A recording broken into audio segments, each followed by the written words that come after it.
Hello and welcome to Church in Maine, the podcast at the intersection of faith and modern life. I'm Dennis Sanders, your host. Church in Maine is a podcast that looks for God in the midst of issues affecting the church and the larger society. You can learn more about the podcast, listen to past episodes, and donate by checking us out at churchinmaine.org or churchinmaine.substack.com. And consider subscribing to the podcast on your favorite podcast app and leave a review. That helps others find this podcast.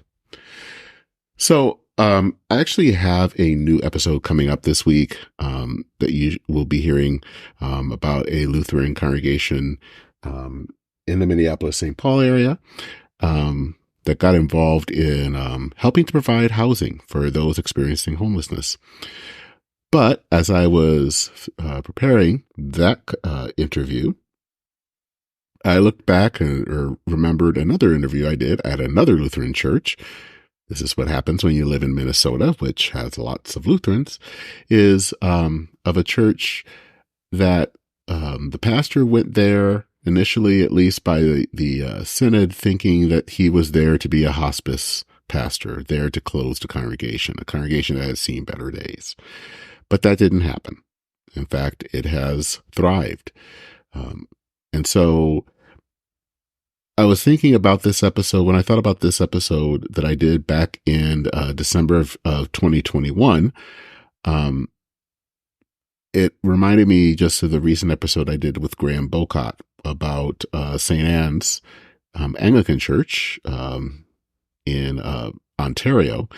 And this is in some ways a similar story, a story of a church that a lot of people had given up for dead and yet is still alive. So I thought I would share this interview again, and especially for those pastors who are leading small congregations or congregations that are maybe looking for a second chance. And so this is an interview that I had back in December of 2021 with the pastor of Peace Lutheran Church in Lauderdale, Minnesota, which is kind of a small little burg that is nestled in between Minneapolis and St. Paul. And I had an interview, a great interview there with Pastor Dave Greenlund, kind of about his story, how he came to Peace Lutheran, and the changes that took place in that community. So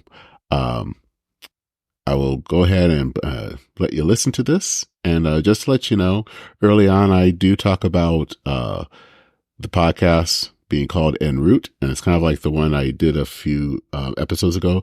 That was the old name for the podcast. So that's kind of where that name comes from. But without further ado, here it goes, this interview I had with Pastor Dave Greenlund of Peace Lutheran Church in Lauderdale, Minnesota, back in December 2021.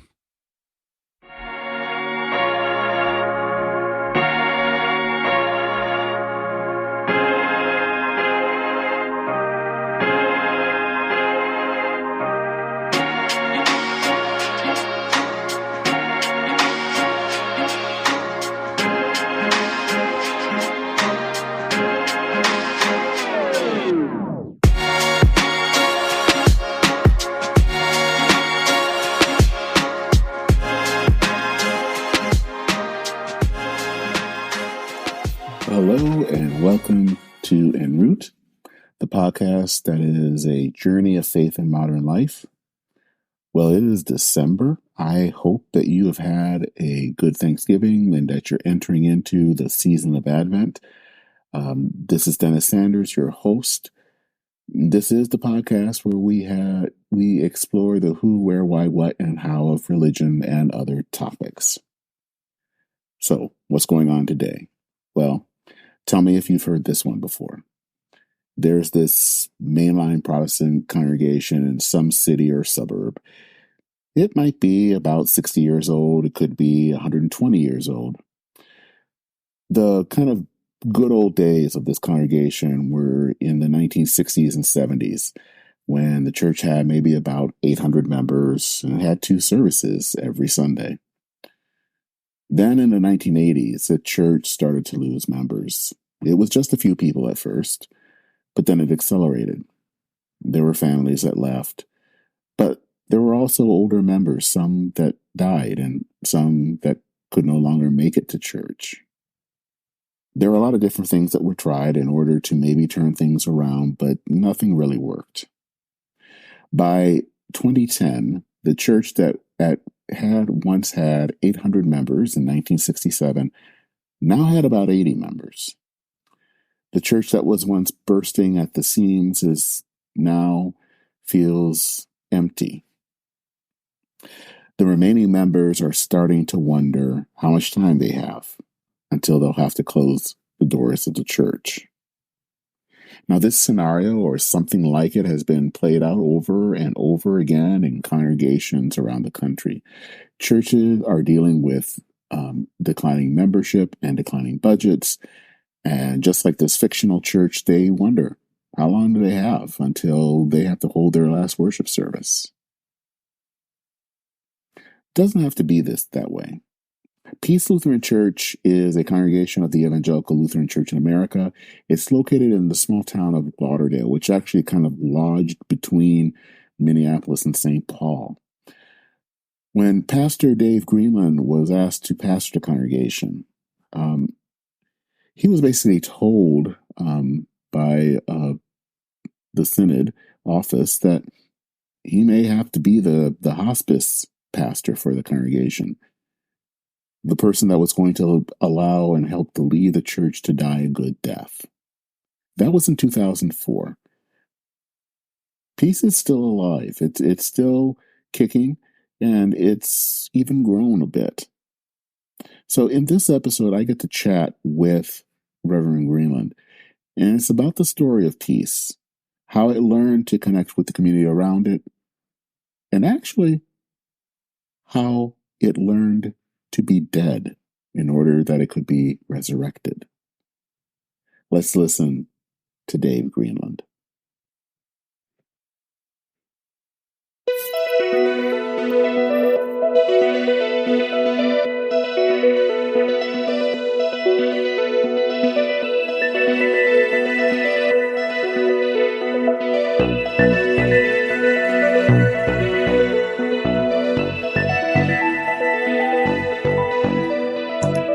It's good to have you on this podcast, Dave. Yeah, it's good to be here. Thanks for inviting me.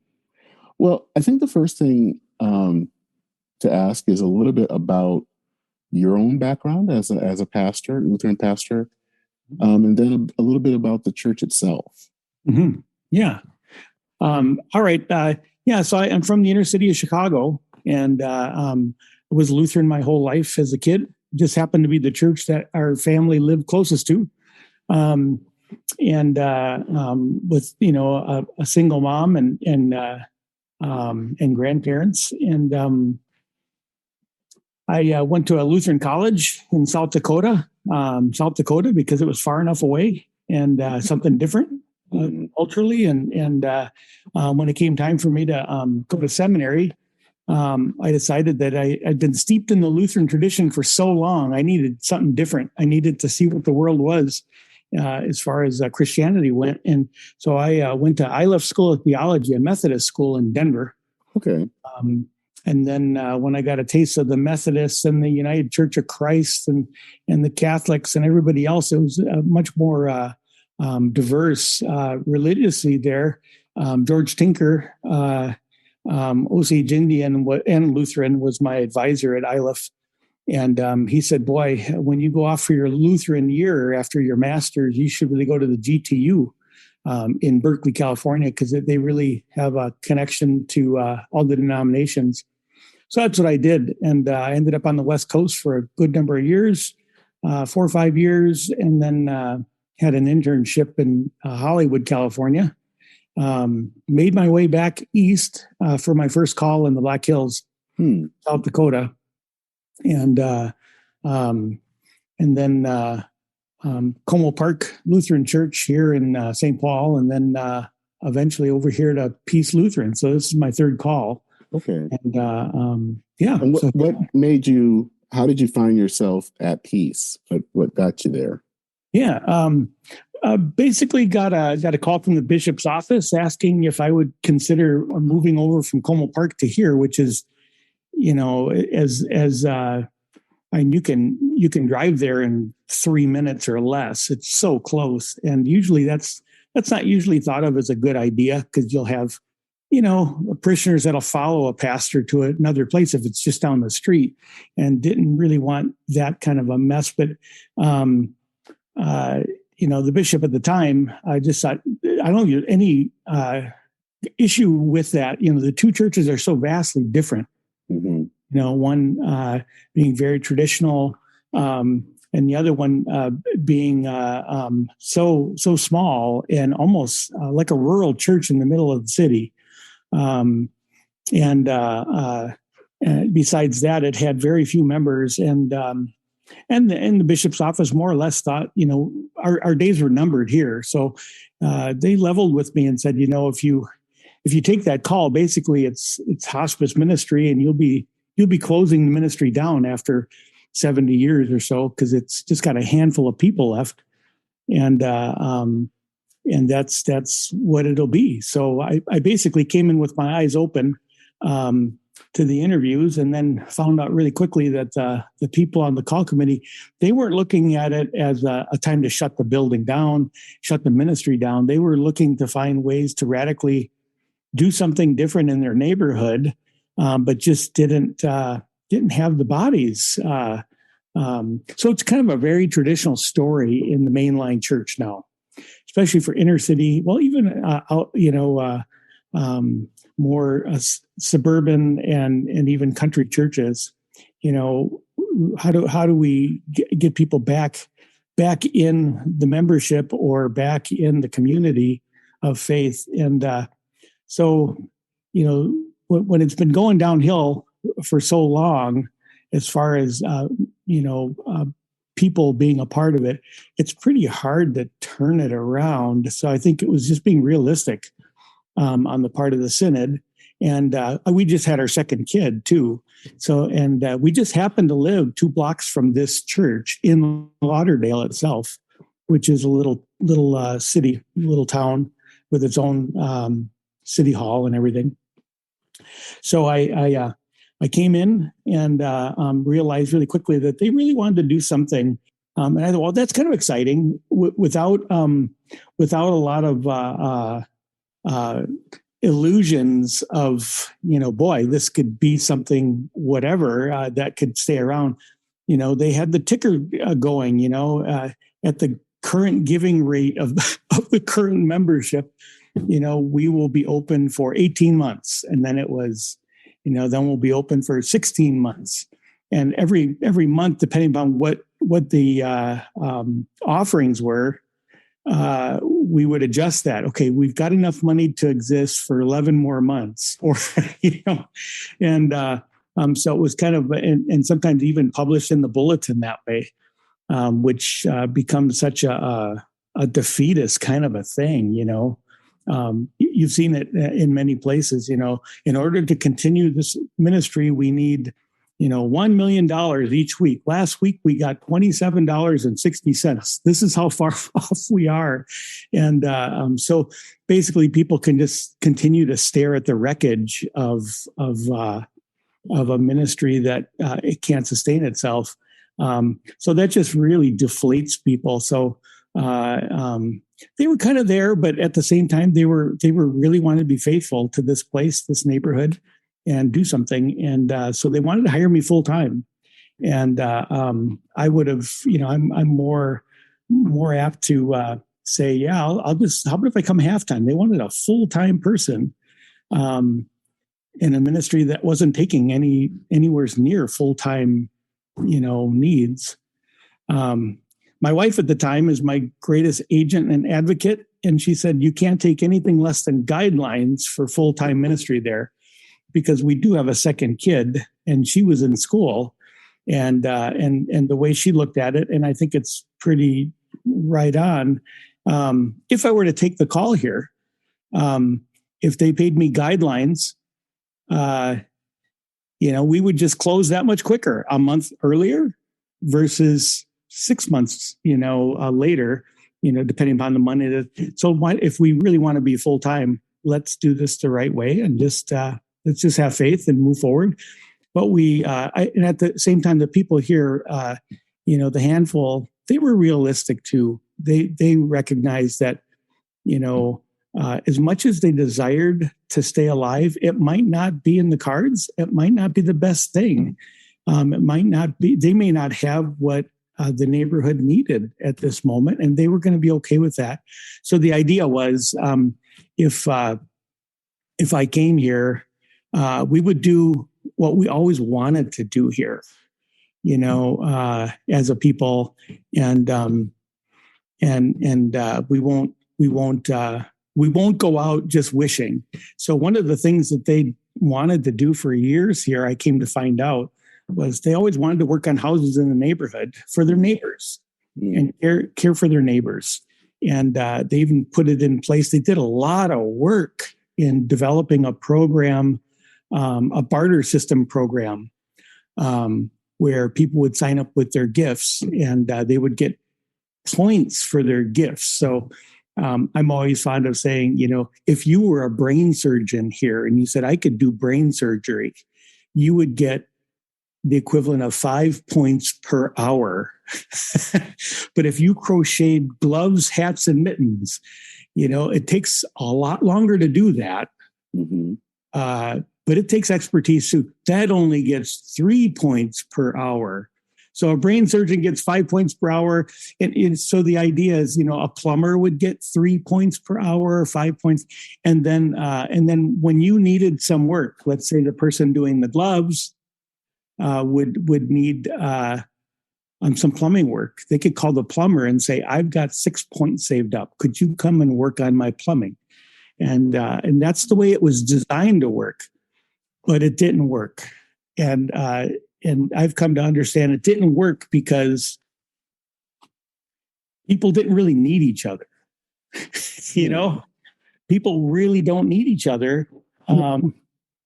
For instance, there was a person that's actually still here that would give you the shirt off of her back and her husband's and lend you their car. They would do all kinds of things. They would rack up so many points in helping people if they were allowed to help people do whatever. But they didn't want to call anybody to come and do their windows, their window washing, because they didn't want to feel like, they were using people. So I think it's the number one issue we have as a culture. I call it a credit card culture. Credit cards are really easy. You offer up a credit card and you don't see the workers. You don't have to know their names. You don't have to feed them. You don't have to interact with them. You just pay the bill later, and it'd be better not to talk about the money at all. Just send the bill. And but when it comes to, Jane is coming to wash your windows, and everybody knows Jane is hypoglycemic. So everybody knows, okay, we'll take care of Jane when she comes. And she's good on ladders, but you got to watch her, and she does a great job on windows. So that would be her gift. Well, what would you do if you had a credit card and you had the means? Would you hire a window cleaning company while you were gone on vacation, or would you get involved with Jane on the ladder? So the relationships always take longer.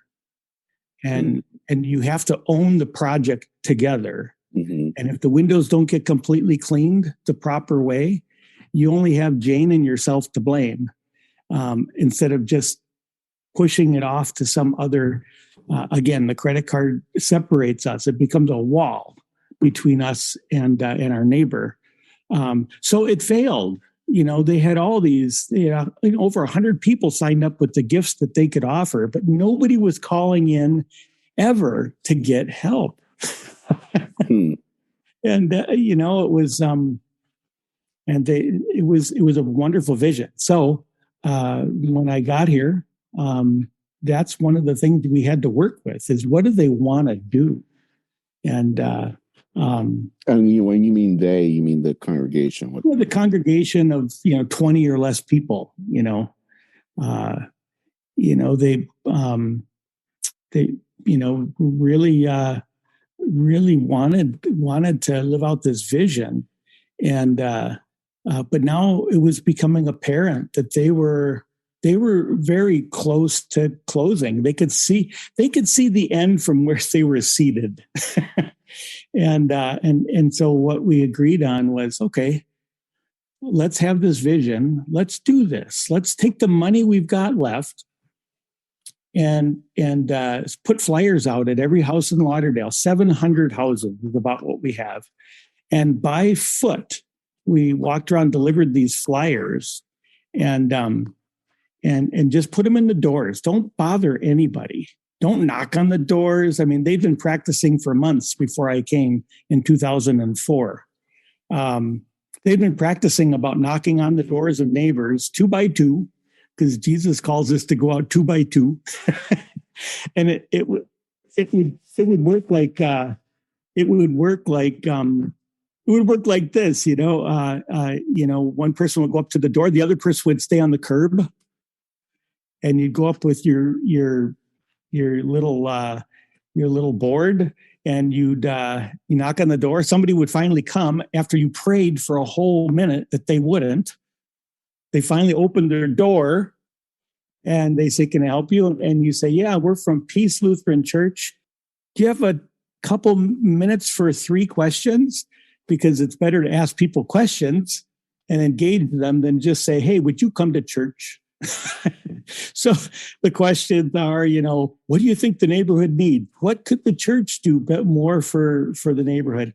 And everybody always answered the same question, the question the same way. It was always, we need something more for the children, and we need to feel safer. Well, those are like, who's going to disagree with those, But so you end up with the conversation ending in a pretty surface way. And then you go down to the curb, and then you go to the next house and you say, "You go up and get this one because I had the last one. I'll wait here for you." And that's all there is to it. And so I said, if we put the flyers out, we're not talking to anybody unless you run into them. Don't ring any bells. Leave it alone. And they said, "Why? I mean, that's against everything that is out there in any literature about going and meeting your neighbors."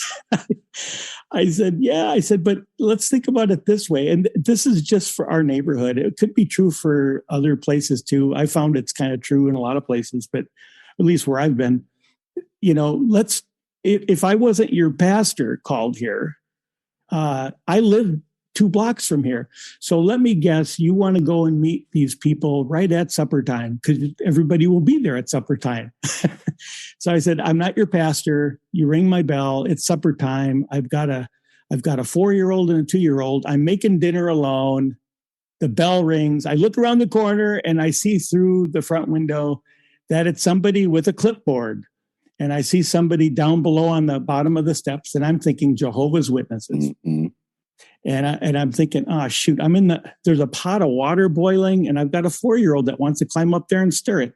What am I going to?" So, all right, since they already saw me before I duck back in the kitchen and pretend like I'm not home, I've got to go to the door. Now I open the door. Now we're starting a relationship in a very precarious place.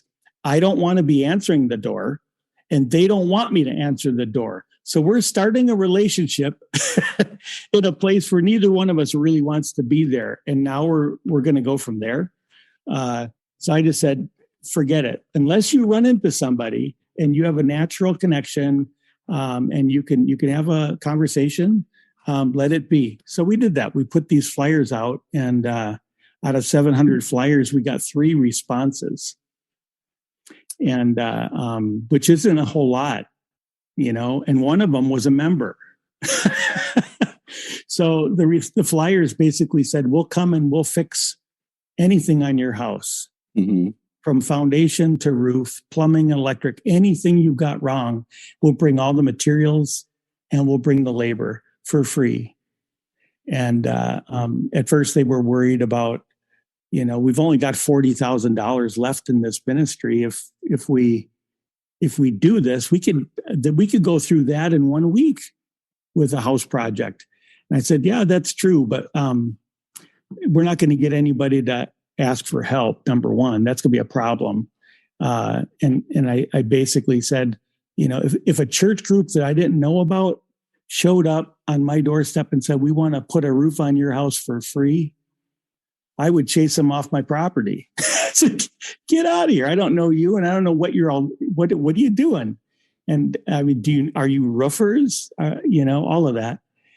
So we had three takers, and one was a whole house that needed to be painted. That was the member, or the soon to be member. That's the only member we've ever gotten from this program.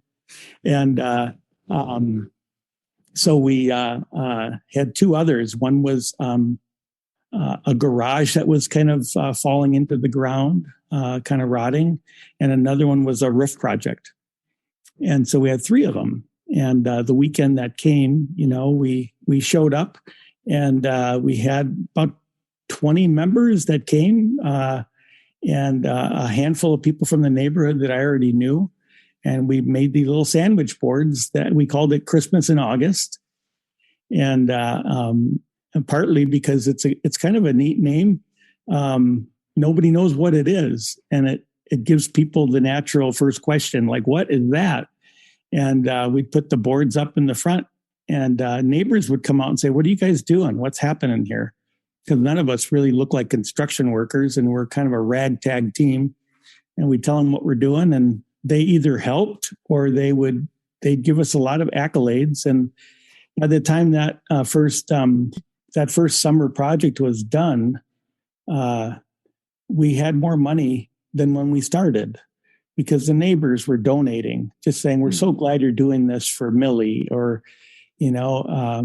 thank you so much. How can we help? And at first I was a little frustrated, because I thought, we're trying to wear down this account so we can close, It's like, and we didn't. And we made it through that first year, and people started paying attention, and we wrote a couple grants, and we were awarded some money, and we started picking up members that heard about the program. And then the next year we had 5 houses that responded. Mm-hmm. And the next year there was 7. It grew every year. And then as we went along, like I say, we got one member from all the people we've helped over the years, probably, 200 houses we've been in. We've only gotten one member, but we've gotten a ton of members that wanted to come and join in on helping their neighbors. So that's been very sweet. We've learned a lot that way. And now we've become a program where we do get together for one weekend a year, and we usually work on between 15 and 25 houses. Okay. In all kinds of ways. And but we'll be, in a lot of cases in this neighborhood, we'll be the first call for help for everything from backed up sewers to leaky roofs to, I need help getting my car, started, or so just general things of life. And then, of course, those people will call during the year as well when they have a loved one die, or, just a basic caring for each other kinds of things, and loving your neighbor.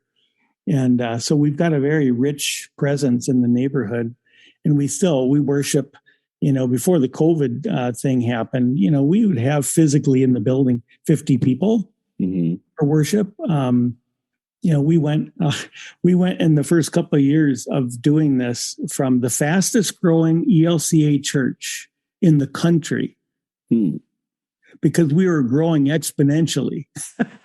That's amazing. It's really easy to do when you've got 2 people, 4 people is doubling your ministry. That's pretty good.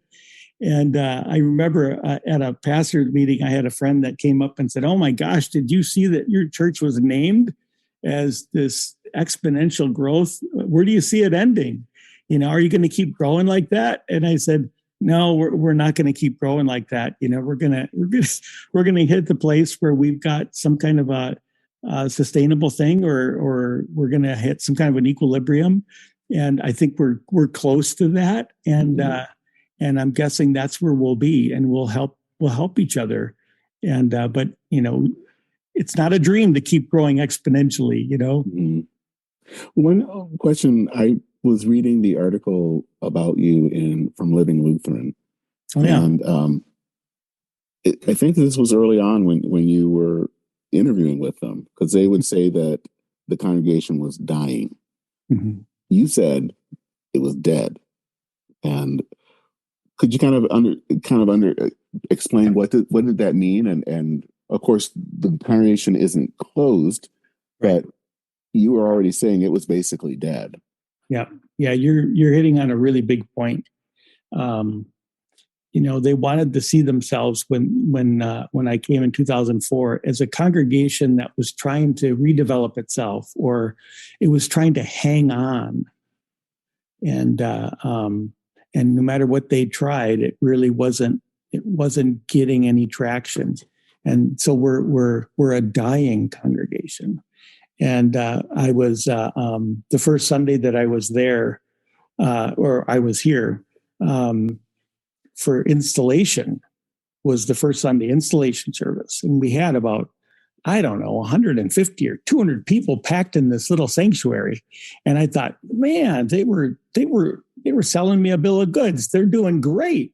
Until I started to realize, looking out there, that, a lot of them were my wife's family, extended family, people from Como Park that came over to wish me well and send me on a new ministry. And just a handful of people that I'd known. And I thought, if you subtract all those, it probably will be a lot less. Well, the next Sunday came, the Sunday after, and it was the raising of Lazarus. And I remember looking out at the congregation, and we had these pews set up just like a regular, sanctuary, facing forward, 14-foot pews on each side with a bowling alley down the middle. And not even enough room on the side aisles to get a wheelchair up there, and about 11 people in the sanctuary for worship. And of the 11 people, 5 were seminary students that were Con Ed program. And to realize that, the Con Ed students were doing all the lessons, they were serving communion, they were, doing all these, what came to be known as the professional religious parts. And as I was looking out at these people, they were sitting all over the place, and they, they would smile, but there was hardly any. I just said, you guys really, you pulled the wool over my eyes here. I said, you guys told me that you were a dying church. You're not dying. You're dead. This is dead. And they were a little shocked. And I just said, it's you're done. And I said, the good news is, you're dead. The good news is you're dead. The good news is you can resurrect something dead. You can't resurrect something almost dead. It's kind of like this. It's like the movie. I forget what it was called. It doesn't matter, but when you're always on the line and you're still operating under your own steam, it's so easy to just be clutching at whatever you can grab in order to stay from going under, and keep bailing out the boat. And it's like, we don't belong in a boat. The boat doesn't float. Just get in the water. We're dead. And to recognize that we've got nothing to lose. We're dead already. $40,000 in a bank account, it doesn't matter because we're dead. A dead person has no use for that. So let's take that good news and just take those resources and pay them forward. And we'll celebrate the ministry with a potluck. We'll say goodbye, and we'll go out on a good note, giving the money away rather than, trying to do everything we could to keep floating. And that was a key moment for us to recognize there's no guarantee for tomorrow. And we have to just move into that to that recognition that, you know, we're already gone. We're already pushing up daisies, you know, and it's okay. So good memory. So, but do you think that moment, I don't want to say turn things around, but made a difference in that the church is still here, you know, almost 20 years later? That was the death in some ways a sense of letting things go, and then kind of allowing what God was going to bring from this death. Right. Yeah, we, well, I'm an artist, potter and a painter. And so I'm a very visual, person. And, I know one thing I firmly believe, and it's, you need to have a holy imagination in order to keep existing in a hopeless situation. You have to imagine yourself as blessed. It's like, you know, blessed are those that mourn, and not blessed are those who are done mourning and are already having a good day. It's blessed are those that mourn. And it's in the act of mourning that we are able to recognize that, you know, we're not waiting for tomorrow before the blessing comes. We are blessed. And blessed are those whose churches are hopeless. For, you know, they will go on and do good things. They will go on and do powerful things. So imagination is important. And visually, I know that it's, you know, worship is a very visual, tactile thing. You know, I always call it a holy waste of time. I don't know if Gordon Lathrop said that or not, but worship is a holy waste of time. An hour and a half every week of our lives, we get nothing done. We are useless as far as any production of anything. And in so many ways, it's such a healing thing. But you know, we spend all this energy in choirs, making banners, you know, making sure communion plates are clean, or that paraments are all set up, or new banners for the altar. Candlesticks are just, I mean, all of the unessential things that don't matter are beautiful and are in the right place. And so one thing I do know is we get to do things that are so rote that you might have the most beautiful weaving for a banner in the world. And if you've had it up there for 25 years, you could walk past it and never see it. So it needs to be changing. You know, you need to be creating, and you need to be actively doing that as a people. I believe that. It's instead, I think we've relegated the arts in communities of faith to Mrs. Johnson. And no offense to Mrs. Johnson, bless her heart. But you know, Mrs. Johnson is known as the banner maker, you know, and whether that's good or not, sometimes Mrs. Johnson really got stuck on gluing shells to gunny sacks, you know, potato sacks, and doing block letters out of felt. That there's nothing wrong with that, but let's give that proper time to be shown and move on. Mm-hmm. The same is true with the most elaborate weavings. You know, you can buy altar paraments from companies for thousands of dollars a piece. Well, who's going to move those on when you have this capital campaign to pay, you know, tens of thousands of dollars for things that somebody else manufactured and you put up? So it becomes more of a feeding the idea of the holy professional religion.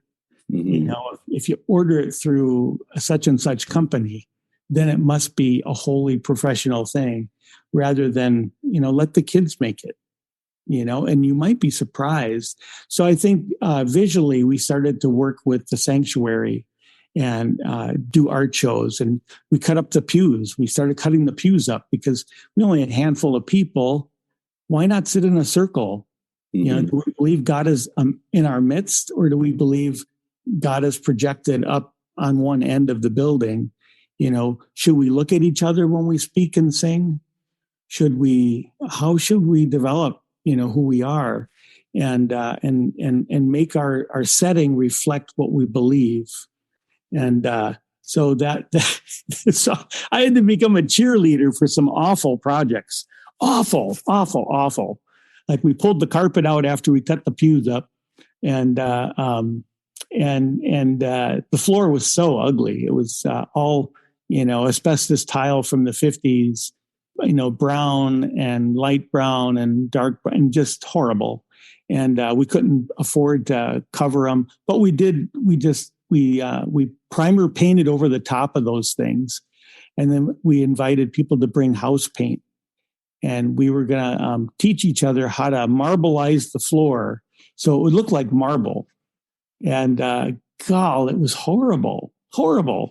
And but then we put glazes over the top. We've got another artist here who knows how to do glazing techniques over the top and tied it all together beautifully. And then we installed a labyrinth on the floor. So we've got this nice circle. So we focus ourselves around that labyrinth. So it becomes a different focal point, but it talks about the journey, and we're all on a journey. We don't know where we're going or how we're going to get there, but we do it together. And so we started reflecting visually what we were trying to live out.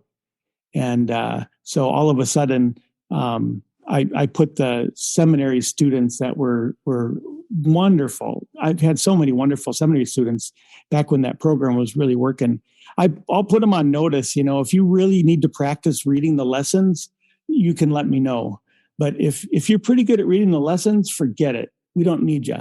We're going to give the lesson reading to the people. And if people are not good at reading and they want, that's okay. We'll go slow. We'll listen. We'll let them correct themselves. So we started doing very unprofessional worship services, people collecting offerings that, couldn't remember if they'd gone up that aisle or not, or gone over to that side of the circle. And kids were involved in, communion serving and very, very, on the ground, very rooted in this community. And so if seminary students needed to preach, that's great. In fact, that was super as far as I was concerned. I need a break every once in a while, but we don't need them. We don't need them to do all of the professional church stuff. That's the work of the people. And let's empower the people. And lo and behold, what do you find out? But the people that weren't the best at those jobs are stars. They are the stars. And that's the gospel right there. And so the seminary students really enjoyed that. Some did, some didn't. That they really wanted a lot of experience doing all the stuff. And but that era changed and ended. And we still had students around. That was beautiful. But I feel like we gave the ministry back to the people that were here. And as people came, we really believed that they should change us. Every person that comes through that door should change us in some way, shape, or form, because we are a reflection together. And if they're just fitting into what, we're doing, and if you like us, you like us. If you don't, go somewhere else, So we've shifted over the years and we've changed, and we continue to do that. But yeah, they were dead, and resurrection keeps coming to us over and over again, and it's been rich. Yeah, I guess that's kind of, and you've probably already answered this question. It's kind of, where have you seen resurrection happening? It seems like that's been happening and having the people kind of taking over some of the parts of the service that for so long they didn't have a role in. Right. And yeah, as in a lot of churches, I said early on, it's like, people say, the sign of a growing church is that there are children around, there are little kids around. Where are the kids? And at first, we only had a handful of kids. We had 2 of them that we brought.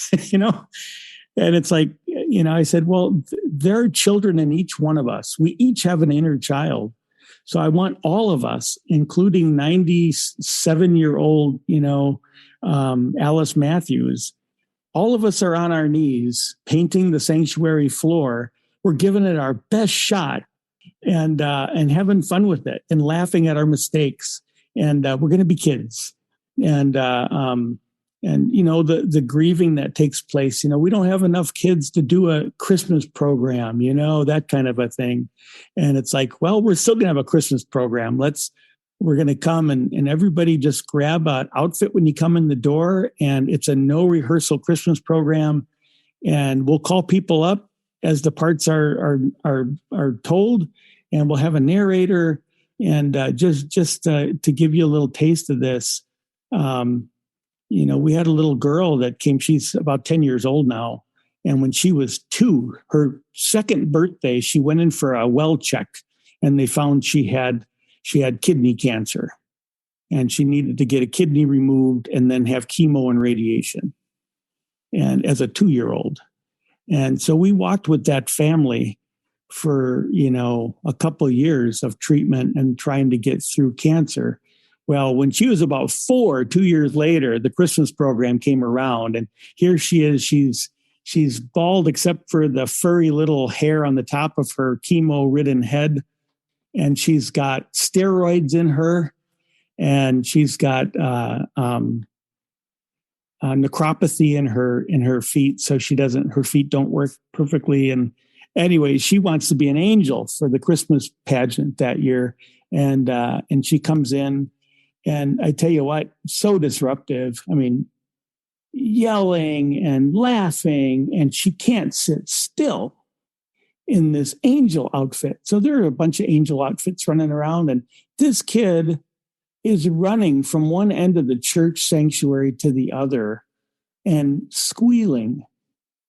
And there's not a dry eye in the place, because who's to say that they're supposed to be well behaved or sit still or, be angelic, whatever angelic is. We just were so gleefully thankful that she was alive. Mm-hmm. And we were so happy that in her steroid-induced, hyperactivity, she was flying as an angel from end to end. And she really set us straight, because you still have people that, we want the kids to behave, and it's like, she really changed us. She changed us in her illness. And she's changed us through this pandemic too, as a 10-year-old. Mm. She's very compromised. If she gets it, she's in big trouble. So there's very few, I don't use anybody here that would not wear a mask or do what they could to protect that kid. And it's because they know the angel that she is, and she's got a little demon underneath that costume. Well, we love that little demon. And so, yeah, our pageants are going to be a little chaotic. I mean, okay, they're going to be very chaotic. Mm-hmm. But that's the way our life is too. And somewhere holiness comes through in that. And it's changed us. Yeah, so that's resurrection right there, to do a Christmas pageant nobody comes to me anymore and says, I'm so nervous and worried. Nobody's helping me put the Christmas pageant together. The kids aren't coming for practices, and I'm sick of it. I'm not doing it anymore. It's like nobody worries about it. Nobody. And it's beautiful. So it's a gift. It's a real gift. And where did you kind of said that the new members that were coming were hearing about this? Were they hearing about it just through other people, or how did the word get spread that what Peace was doing? Yeah, pretty much word of mouth. Okay. It was neighbors talking to neighbors, and neighbors talking to a family member that came to visit. And so we're still largely a neighborhood church. And, it just spreads that way. And sometimes people will come, like we had a City Pages article that was done a few years ago. Mm-hmm. I remember that. It was very sweet. And we had so many visitors showing up thinking that we were the promised land or something. And then what they came to find out was here's this kid, running around. And here is, here's a choir that sometimes doesn't sing on key, and this person here keeps dropping their coffee cup. And it's, okay, how can we help? And it's like, well, grab a cup of coffee and meet a few people and live your life. Helping will come. Don't worry about that part. But no, where do we sign up? And who organizes this? And it's like, well, if you want to come on Tuesday, I'm going to be working on someone's toilet. I work on Tuesday, so it becomes this, how can I plug into a regimented thing and give my gift at the prescribed time, and there's nothing wrong with that. I totally respect that.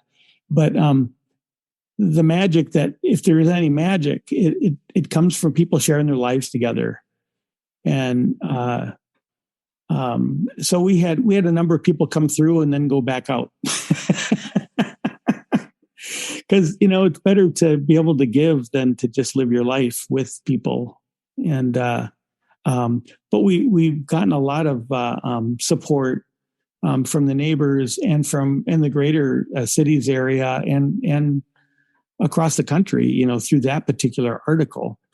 And so it's really been affirming. And it's been very, very wonderful. We had a member in the neighborhood that I almost gave the name, but it's an anonymous member that died, and they left $220,000 to this little church back in 2010. And I remember telling the synod that we were going to tithe it, but we were going to find all these places that we're going to tithe to, and we were going to engage ourselves in how to spend that money for the good of the world. And we firmly believe in what the synod's doing. I think it's an amazing synod.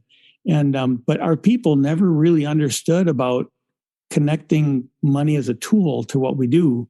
So we were going to do that. I remember one of the bishop's assistants said, "I heard about your gift. I'm so sorry to hear that." And I said, "So sorry to hear that." He said, "Yeah, and I understand what he's saying here." He said, "Little churches like you guys, if you're given a big gift like that, usually that it ends up creating so many fights and animosity and disagreements about how to spend that money that it ends up tearing people apart." And we certainly could have gone that way, but we decided to, spread it out into 3 buckets, basically. Infrastructure of our building, would be X number of dollars. Give it to the neighborhood. Invest in the neighborhood somehow would be another third, and then another third would be programs and opportunities for people with education and whatnot. And helping. And so one of the things we did was, and the other thing is everything we do with that money, that gift will only give 50% of what's needed for that project. So the first thing people wanted to do is, let's get an elevator, because we couldn't afford an elevator 20 years prior. It was $200 and some $1,000. And so we ended up digging the elevator ourselves. Got shovels. We dug the elevator out ourselves. We built it ourselves. We had a company come and put the guts in. And the whole project ended up being like $25,000 total for the whole thing, start to finish. And it took us about 1.5 years to do it together. And then we put solar panels on the roof. And all of our utilities are paid for now. And then we make $5,000-$6,000 a year off the solar panels. And that keeps being regenerated into the fund. So they even got creative with that money. How do we use this as a tool? How do we give it away? We bought a grand piano, not brand new, but enough so that the neighbors could come and use it for recitals and whatnot. And So resurrection happens in ways, but one of the things that I remember hearing from one of the committee members back when we got that money was they kept asking me, is there anything we could do with this money that would cause you to say, I'm done, I think I need to move on to another church? And I kept saying, as long as we all agree together in community what to do with this, and we all have a voice, that's a consensus, I can live with that. And they kept asking me. And then finally I said,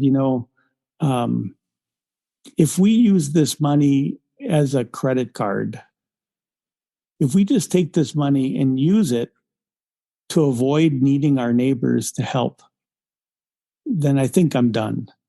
If we use it as a credit card to pay a company to come and put an elevator in, and we can stand back and complain about how long they're taking or what the overages are in payments, we need to have some skin in the game, and we need to do this together. And there's nothing wrong with doing it, the way a good portion of society does, and just use the money. We didn't make the piano. We didn't come together and say, we'll put $10,000 for it and then we'll make the rest of the piano. There's some things we can't do, but there are some things we can. We can make the dolly for it. Mm-hmm. We've got a steel worker. You make the dolly for us. And by engaging people with the gifts they have, and one of the other things was, we're always on the ropes with money. We are this year too. We always said that you can only use up to 10% of that gift towards the operating budget.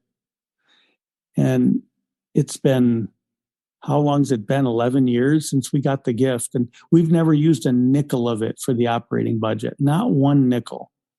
And, but we've used that money to do a lot of good stuff. Mm-hmm.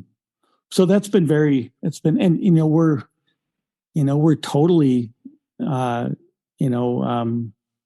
we create almost triple the energy of this building that we use. So we, in a sense, it's kind of strange. 1954 building, all concrete blocks with no insulation. And we would qualify as a LEED building. Wow. That's amazing. Because we're generating more energy than we're consuming. It's beautiful. And if we can do it, there's so many things that can be done. So what would you say? Because there are lots of congregations like Peace that are out there that are probably of that size. They, don't have a huge amount of money in the budget. What advice would you give them for where they are and what they can do? And I'm not saying necessarily to turn themselves around, but to basically to live, or to be to allow themselves to be resurrected. Let's put it that way. Yeah. Boy,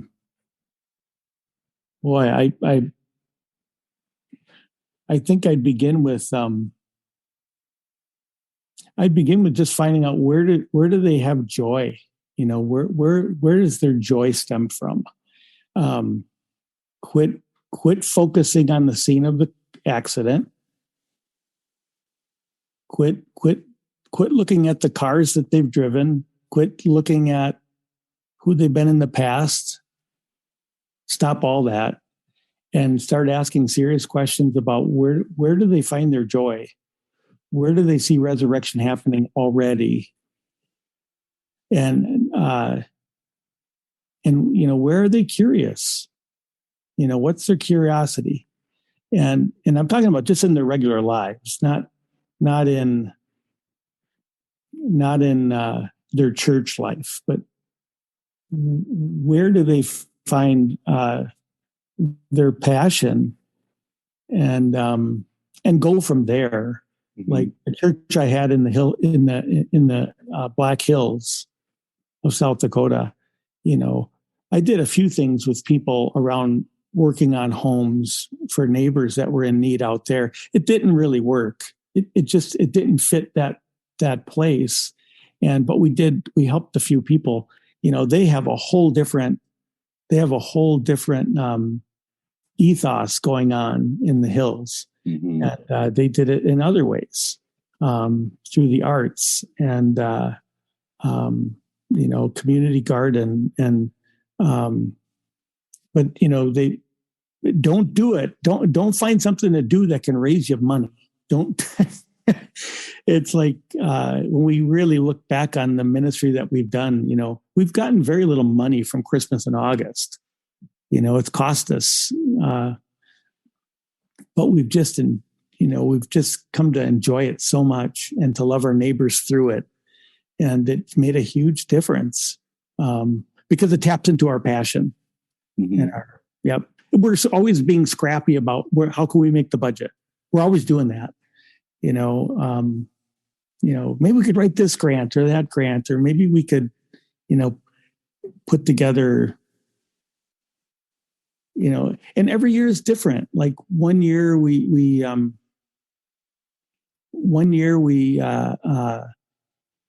I had a number of elderly people that were getting dementia.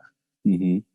And they were sitting home alone or with a partner that just never got a break. And I said to myself, maybe we should write a grant and create some kind of like a day program for some of our people, or maybe deliver them to the community center.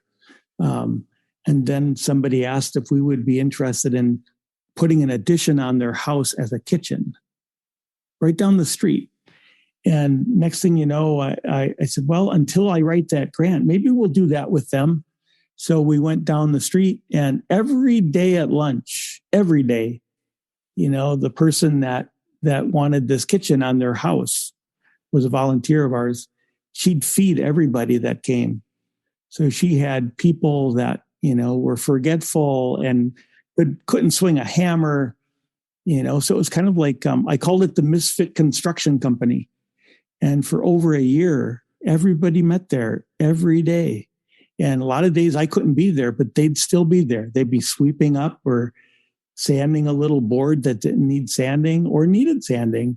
And then that family took care of all those people and got us through. So we were, given donations from that family for an addition. And that made our budget that year. It was amazing.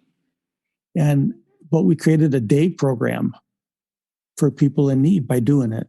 And it was creative. And it's like, is that sustaining? No, we're not doing that anymore. We don't have the ability to do it now, but who knows what's coming tomorrow, Yeah. So how did the church fare during COVID? Since, a lot of people last year, most of the year, people weren't in churches and had to do things via YouTube or Facebook and all that. How did the church fare during that time period? We applied for the PPP loan, mm-hmm. And that really helped. We got about $20,000 through the government. That's like a fifth of our budget. And that really helped us. But we were also, that first year, the Synod, St. Paul area Synod, called and gave us $2,000 towards our bills and said, I think we're doing really well. We've got this PPP thing, give it to somebody that needs it. And they were very sweet. And I remember Patricia Lull said, no, we want you to have it. It's from the ELCA, national, and for churches like yours, do something with it that'll help some people. So we ended up getting $100 gift cards to Aldi's to give out to people that needed it. And so we had 20 of them at first, $2,000 worth. And we gave them to our people and said, if you know somebody that's in need of groceries or help, give them this card. And the trick is this: give it to them and tell them that if they could use it, they should use it. If they can't use it, then give it to somebody that they think could use it. Pass it on. And then nobody felt like they were receiving something they shouldn't, or they weren't ashamed of it. They became a link in the chain for help down the line. And So it worked so well. And the thing was, people could come to the church and get 4 or 5 of these cards if they knew people. And so we were giving our own members these cards. And it was so amazing that people were able to come here and do that. And so we got another $2,000 of our money, and then another $2,000 of our money. So we've given $6,000 or $7,000 worth of those cards out since COVID began, on top of our pledging to the Synod and whatnot. And it's been beautiful because it's not a program we all vote on, and then that's it. You just hear some kind of a report on where the money went. It's literally physical people handing help to somebody else and reaching out to neighbors. And it happened through all of our members. And so we've got about 4 of them left, but we're probably going to have to get more pretty soon. But that was wonderful. The other thing is we do share our sanctuary. We rent out the afternoon on Sundays to a Mennonite congregation called Emmanuel. And they have not met in the building since COVID started, but they still send us $1,300 a month. And we told them right away, and they're probably about the same size we are, but they've been committed. We said, stop paying rent until you come back. We know how hard it is. And they said, well, we know how hard it is to keep a building, and so they keep paying us every month, even though they're not in the building. And that's just been such a sweet relationship. And we look forward to them coming back. But our budget hurts more this year than it did last year. But we still meet on Zoom live. And we're doing a hybrid together, live and in person right now, like most people. But we stay masked, and people need each other. So we've learned new things about ourselves and done some good things on Zoom that we wouldn't have done otherwise. So it's been good. What are those things that you've learned on Zoom? So different. Boy, I've really enjoyed it. And I've said this and our people would say the same thing. They've really enjoyed Zoom worship, trying to figure out what that is. And part of it is when you're in person, like we are now, we're half in person, half on Zoom, and we project it and people interact with each other. But when you're in person, there's all this body language going on. There's a breeze that comes in and makes everybody kind of, shudder a little bit. And then they look at each other in the eyes across the room. And for a moment, their concentration is gone. And they are wondering who opened the door.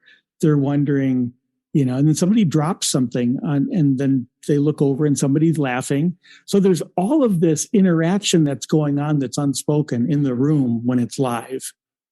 And there's not a level of concentration. Like right now, I see you. Mm-hmm. We always joke about on Zoom, were they wearing pants or not? Who cares? It doesn't matter. But it's like you worry about all that stuff in person. But on Zoom, I'm looking at your bright smiling face and you got a painting on your wall, and that is it. So I'm interacting with you. And as a congregation of 50 people, everybody is muted except for a speaker. Everybody's focusing on that. They might drop their coffee cup, but nobody hears it. The dog might come in, nobody hears it. And if somebody wants to speak on Zoom worship, they have to physically unmute and people listen to them. And people that never spoke before speak on Zoom because they've got equal access, equal opportunity, and they know people will be listening. And so it's really been an equalizer that way for those that will do Zoom. But some people want nothing to do with it. And we don't have very many people like that. But we've tried to help them get computers if they need it. But it's, after church is done, people clear out and they're gone. And oftentimes Zoom breakout rooms will go for another hour, hour and a half. It's like because they have this undivided attention, and that's not something we have anymore in churches or otherwise. You don't have it. So, where do you see the future for the congregation? I don't know. We have to catch up to it. I don't know. I've been here for 20 years now. 20 years. It'll be 20 years, 18 years. Feels like just started, but, and it feels like, 20 years, but it's changing all the time. And, I was worried for a long time about, because I believe this congregation is doing amazing things for this neighborhood. It's really a needed thing, sharing the body of Christ as the body of Christ in this place at this time it's been so powerful. So I've started thinking about, wanting to be a good steward of this gift to the neighborhood. How can we set it up to be self-sustaining into the years to come, long after Dave Greenlund? And I've had plenty of people that have said, "Don't worry about that. Don't worry. Just keep trying to catch up to the future now. Forget about the safety of guaranteeing this or that. It's kind of like, can we endow a position? And it's like, no. I think churches really need to be hungry. We need to be hungry and always alert about how to be bodies of Christ risen in this time and place. The future is somewhere on the road to Emmaus. It's up there somewhere. And right now, I know that we are doing our best to figure out how to keep this little girl safe from a virus, and how to continue to connect with people that are really scared and alone and restless. That's our future right now. And how do we remain hopeful in a world that just seems to be hell bent on self-sufficiency and doing their own safety measures of insurance, and how to save this democracy. It's not a bad thing to worry about, but it's not something that this church will survive and be the body of Christ, whether this democracy survives or not. And I have to keep telling myself that, because I worry about it all the time. How do we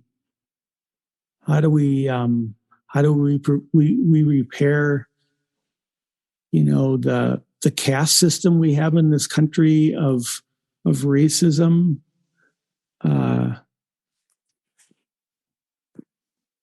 This church will continue to be the body of Christ, wherever we end up on that. And how do we present ourselves? There's a lot to be hopeless about, but there's so much that we need to die to in order to be the future. And part of some of the worrying is it needs to die. And I say that, I don't say that lightly, because I'm worried about a lot of things right now. And I just have to be reminded, is that little, demon angel goes running through the sanctuary, in my mind's eye, or I see her out on the street, down the street, running with her super boots, with her feet that don't work. And I remember, okay, we're the body of Christ, we're not this or that.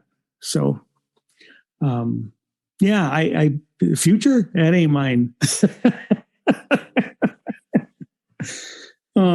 I think one thing that's been an interesting theme here is you talk a lot about kind of self-sufficiency. And it seems like one of the things that seems to have helped this congregation is to be vulnerable. Am I correct in that assessment, or it just seems that that's what I've been picking up? Yeah, no, that's that's absolutely right. We can't do it alone, but that doesn't mean you don't start. You don't. When we started the elevator project, looking back on that, it's one of the craziest things I ever did. Crazy, because I told people to bring their shovels with them to church. We started digging a hole that was going to go 15 feet into the ground. I can't even remember how many tons of dirt that is. But, you put your shovel in the ground and then you put the dirt where? It can't stay there because it's a big hole, and not thinking that through, and if you think through every problem that you're going to have, you'd never start. And, and we had bigger projects than that. You keep showing up, and not with all the materials you need, and just trusting that something will happen. But,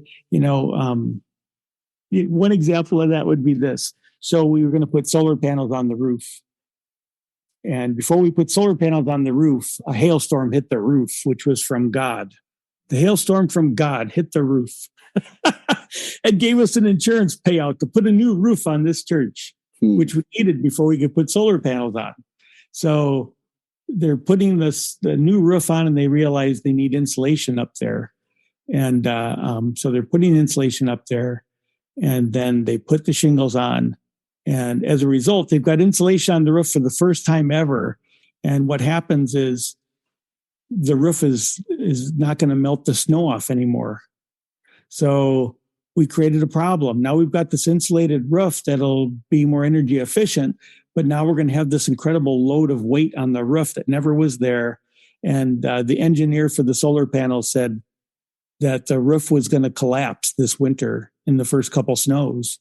And we said, that can't be true. This has been here for all these years. We got our own engineer who confirmed that and said, if you don't get the snow off that roof immediately when it comes down, the building's going to collapse. So we had people showing up every time it snowed more than an inch with roof rakes pulling the snow off. And then we had to come up with a plan to reinforce the roof with 12,000 pounds of steel and do it ourselves. Otherwise, it was going to cost $100,000. Mm-hmm. So we bought the steel, we had it delivered, we had to unload it, and then we had to figure out how to put 13,000 pounds of steel on the ceiling to keep the roof from collapsing. I don't know how to do that. And I still didn't know even after we put the stuff on the floor in the church. But people started coming up and showing up and saying, I think we could do it this way or that way. And I mean, it's just stupid, the things that we did, and very vulnerable. And, one thing we could have done is it wouldn't have been as vulnerable to just pick the right construction company and then just have cottage meetings to try to figure out how to raise $100,000 to save the roof. That's not vulnerable. That's not sure what it is, but it keeps us from being vulnerable. And we've gotten far from that. So yeah, that's a great point. It's about vulnerability, and and not worrying about looking like a fool. You look really foolish here. We really do. Well, but I think that also goes back to Christ as well. I mean, there is a talk about kind of Christ being foolish, and Paul talks about that. So it's pretty biblical to act foolish. Yeah, we in some ways it's kind of like where we started this conversation. It's kind of like we didn't have any kids that would show us that we had life, but we all have an inner kid. And to see a 97-year-old lady with arthritic knees on the floor giggling in a sanctuary as she painted with house paint is priceless. And it's so childlike and childish and full of life. Her giggles are full of life. And we don't have enough of that. but it comes out of a vulnerability. Yeah, you're right. Well, thank you for this interview. This was, I think, a very helpful, engaging, and to tell the story of one church. I'm hoping that it can make a difference to other people who are listening. It's not necessarily you do this and this will happen, but I think it's helpful to hear those stories, to give communities of faith to think about that. Yeah, I pray that people that hear this will just start learning how to continue opening their eyes the way they have been, but open your eyes and just keep looking and keep watching and listening and being foolish and, follow the laughter, follow the smiles, and then follow the food. Follow the food together and laugh. It'll happen. Yeah. And that food might be a potluck saying goodbye to a ministry. That's okay too. There might be something else coming. Mm-hmm. So, yeah. Thank you so much. Thanks for the great questions. And I'm glad that there are people out there that are doing the same things in different ways. And it feels good to not be alone. Yes, it does. Yeah. All right. You be well. All right. Thank you so much. Take care. All right. Okay.